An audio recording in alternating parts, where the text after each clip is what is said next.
got Eamon Merrick from the University of Sydney. Eamon will be talking on the opportunities for practice nurses. Practice nurses are collaborating with general practitioners within the structural limitations of their role. They are now well placed to exercise leadership in patient care. This will require articulating a clear framework of professional and altering the funding and structure of general practice. Critically, there is a need for Australian evidence that demonstrates that practice nurse-led care is both safe and effective. So please welcome Eamon Merrick. Thank you. Has anyone else noticed there's a suitcase? Yeah. I've been waiting for somebody to find it. I'm a bit OCD, sorry. It's an absolute pleasure to be here because I've got 15 minutes, I believe, to share the last 7 years of my life with you. So I'm going to try to sum it up. I'll try to be succinct and I'll try not to go over time. About 8 years ago, I embarked on a study. I had no idea. I'm an emergency department nurse, full disclosure. I'm not a practice nurse. I didn't realise nurses worked in general practice when I started 8 years ago. And I embarked on a study to find out how nurses in general practice do their job, as distinct from what nurses in general practice do. And if anyone can remember, about 8 years ago, we were starting to talk about what nurses were doing in general practice. I was interested in how. So I went about this by sending out lots of surveys, as you do, and at the time we collected we got response from about 8% of New South Wales, nurses working in New South Wales, general practice, and that gave us some information, but not quite what we were looking for. So we had to follow it up with some interviews, and hopefully I can share some of that with you today.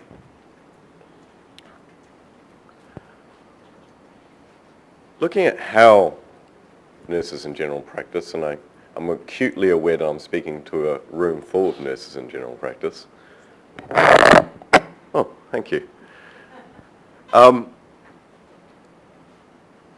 We wanted to consider what are the opportunities for them to make decisions. That was the big thing. What are the opportunities for practice nurses to make decisions in Australia at this moment? And we're thinking about formal decision making, but it didn't quite work out that way. What it came down to was trust. And it was trust between the practice nurses and the general practitioners. And nurses did the most fabulous things to earn this trust.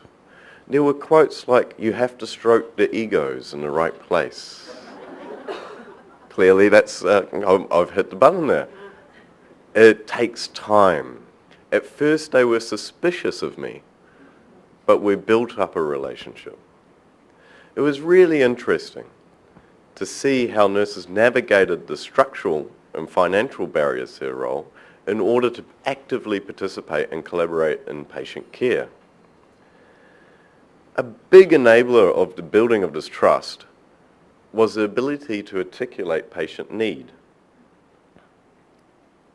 Now that was dependent on the ability of nurses to build long-term and trusting relationships with the patients. When the participants in the study said they could build trust with the patients, they said that they were able to get to the bottom of what was going on.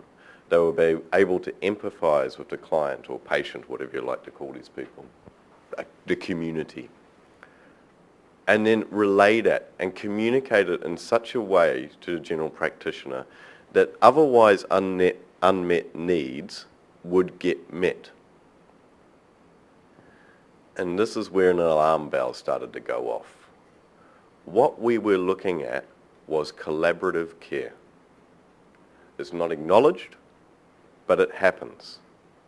We have collaborative care happening right now in general practice all through New South Wales, and I suspect all through Australia. And I suspect that every single one of you in this room probably participate in true collaborative care to meet your patient's needs, but it's not recognised. Does this look familiar to anyone? Can I get a quick show? How does that make you feel as practice nurses? Frustrated, angry, happy? So I heard something at the back. What? Oh, okay. Sorry, sarcasm's left. We're a long way away. Yeah. This was demoralising. The participants in my study said this is something that we're banging our heads across all the time. And we feel so demoralised by this. And it's so hard to keep batting on day by day by day. They've worked around the system. The general practitioners know it. The patients know it. The nurses in these studies knew it. Collaborative care was happening, but it was not being recognised. And it's interesting because Liz said earlier that developing a scope is about mutual understanding. And that's really what our nurses in these studies were showing. There was a mutual understanding there, but again, in policy, it wasn't coming through. So what did we find? What did the last 7 years of my life tell me? Well, probably not much more than what you would tell me at lunch. Practice nurses out there in Australia right now, and you've got to remember, I've come from the outside. I'm an emergency department nurse, so I've not worked in the general practice environment. I don't know what it looks like. I was a complete outsider, still am in many ways. But I found that practice nurses are collaborating and they're independently making decisions about patient care. Now, to this room, it's probably, yeah, we knew that. But communicating that to policymakers and nurses who don't know what general practice looks like is really, really important. The independent making of decisions. I need to distinguish that from autonomy. Where's Wendy? Autonomy in decision making. I chose that word very carefully, Wendy. Independent decision making. Decisions are being made about patient care, and then the trust, the relationship, the ego stroking has happened, and the right actions are put in place for your patient. It's the fostering a trust, circumventing structural barriers, financial barriers. But it's all dependent on the quality of relationships. I'm pleased to say what I've found is that all of you in this room are experts in relationship building. I don't know how you do it. I have no relationship skills whatsoever, but you guys are the pros. Please teach me something. What does this mean? Well, I believe, and the research is showing us, and I won't talk about the increase in chronic and complex morbidity because you know it. The practice nursing workforce in Australia is ideally positioned. Ideally positioned. The time is right to take the lead in the management of care for these patients. One of the biggest reasons that this has to happen, it has to happen very quickly, although, as we've heard, and we all know, it may be more difficult now, but it has to happen quickly, is because chronic and complex care is all about relationship building. It's all about understanding the long-term needs of patients and what are the barriers and enablers for that care to happen. There is the scope for the development of advanced and independent practice nursing. Wendy again. All the language we were getting out of these nurses, the participants in the study, was, we're doing this, it's happening. We're doing it already, but it's not recognised. And it had to be said, although it was the last page in my thesis, but it was a good page. It had to be said, why aren't you nurse practitioners? Why aren't you guys getting out there and grabbing it? Sorry? Because we don't have a piece of paper. Most of it. Go get it.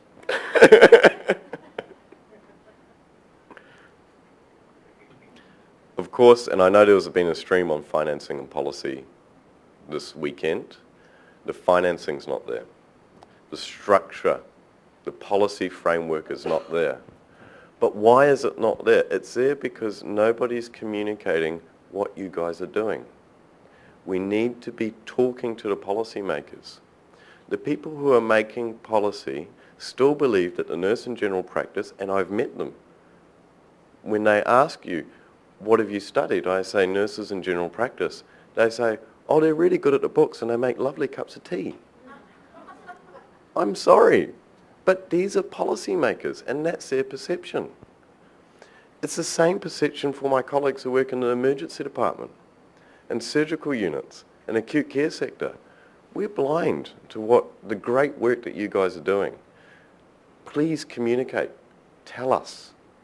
We need to know. The perception, and we heard about the perception of nurses, it's stuck in the 60s. And for someone my age, and I am getting slightly older, but I'm still relatively young, I like to think. For someone my age, it's a very foreign country to me, but I encounter it all the time.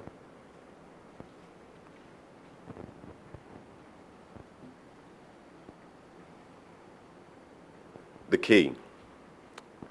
Wow, Liz is doing great work, and it's so nice to hear about it. Professional standards. They were task-orientated, Liz said. They don't capture the how, the nous, the relationship building, the cleverness that you guys bring to practice every day. But we need to articulate that, and that's the core word, articulation. What is it, and how is it that you do what you do? That needs to be formulated, and that will enable people to understand what practice nursing is capable of. Of course, that's a tricky job, because you've got to get it right. If you have a statement that's slightly off, you're going to be lumbered with it potentially for a very long time. It's really important that practice nursing is about practice nursing, and it's about patient care. All my research told me, and everything that I've read has told me, that practice nurses are patient-centered. And you say, what's patient-centered? We hear it all the time. It means that everything that you do is situated in the patient, in the family, in the day-to-day interactions. And of course, ultimately, Wendy, again, is about areas of need. And that's how practice nursing, I believe, and my research has showed me, and I'm open to disagreement, identifying need and making the argument based on areas of need. Fortunately for us, everyone's getting older and sicker. It's a bit cynical, but it matches up. Practice nurses are fantastic relationship builders. They maintain it, they communicate, identify unmet need, and facilitate that care. We just happen to have a cohort of people who are ideally suited to our skills coming up. That's me. You give me 5 minutes, I'm done. Thank you.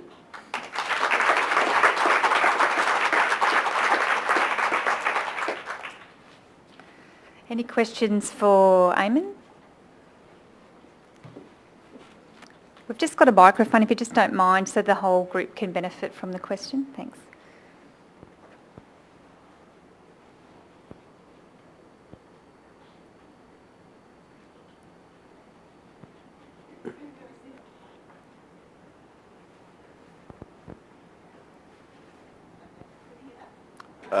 I can hear you. Just. Yes, great. I just want to know what made you do your research in this when you're an emergency nurse? Can I be entirely honest? I have no idea. Did somebody tell you to do it, or did somebody suggest I did, I guess I'm finished now. She's no longer my supervisor. My supervisor was Professor Christine Duffield, who specialises in workforce, and she's a very strong woman. I'm a bit of a diverer, and not very decisive at times. I sort of get lost with the fairies, and essentially one day, after very little progress, I was told. and it started from there. I said, yes, dear. A very clever woman, and I'm eternally grateful. It's around, well, there's two actually, Eamon. You first off, you talked about why don't we become nurse practitioners? But if there's no jobs for nurse practitioners in general practice, I don't know, maybe we kind of see that that's going to make the role of general practice nurses even more difficult because it's perceived as, kind of competition.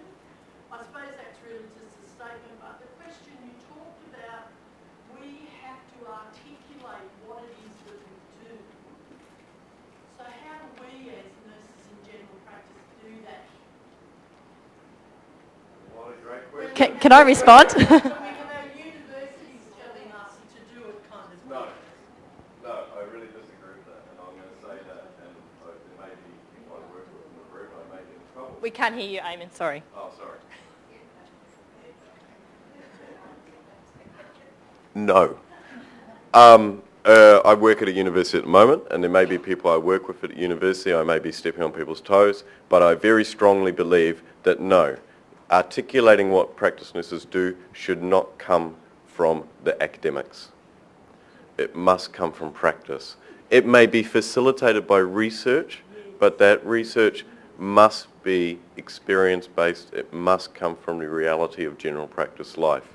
What was your first question, sorry? I just really said you're promoting the nurse practitioner, why don't we go and do it, but there's no jobs.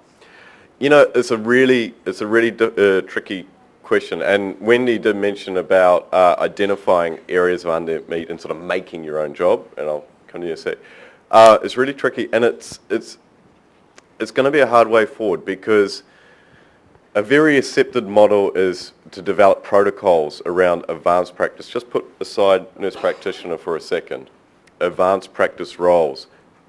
Now the risk is that by developing these protocols around certain treatments or conditions, the role becomes protocol derived and it becomes more dependent, if it's not already more dependent on medical supervision, because the medical officers have to sign off on those protocols. There's a risk there, and it's one of the problems with MBS is that it is very encounter-based and episode of care-based. There's a risk there that you lose the great thing that you guys do, which is the unmeasurable relationship building. So it's not easy. Nurse practitioners, because they work autonomously, they have the ability to protect that unmeasurable stuff, the good stuff, and I don't have an answer for you. There's risks and there's benefits to each one, but it's going to take a cleverer person than me to work that one out, and I have a feeling it has to come from practice rather than in the university sector. Sorry, Liz. Do I? Can't hear me. I've got a little voice. I'm sorry. Who asked the question? Is that down there somewhere? Yeah. Hi. Look, you said there's no jobs. Hello. You say there's no jobs, but there's a few of us in the room here that I think can say that we have created a position. I think we have to actually step up. I think we've sat here. How many of you are in your 50s? You've been listening to this for a long time about nurses being the backbone and we're all behind you and we're all going to make these changes. Not one person in all of this budgetary and health reform has talked about the largest group of health professionals, nurses. We're out there every day doing this. A nurse practitioner is no better than any other nurse that's in this room. It's just that I have decided that was the only way I was ever going to be satisfied, was to own what I actually do. To see that comment up there about everyone, I've done it for years, 10 years in a row. I did care plans. I did the whole thing. But it was the doctor who signed off on it. Now, how is that right? In any other profession, is that ever going to happen? Never. And these kids that are coming up today are doing an undergraduate degree as a Bachelor of Nursing, and what do? They don't own anything. If you look at it in general practice, I'm saying not the acute sector, but this fires me up. And when I hear, well, there's just no jobs, we do have to all step up, make changes, and I'm telling you now, momentum will change. And to hear all of this today is inspiring for me. I think, yeah. Yeah, I think apart from having to educate the medical people that we work with, we need to educate the practice managers that I'm sure most of us here answer to, because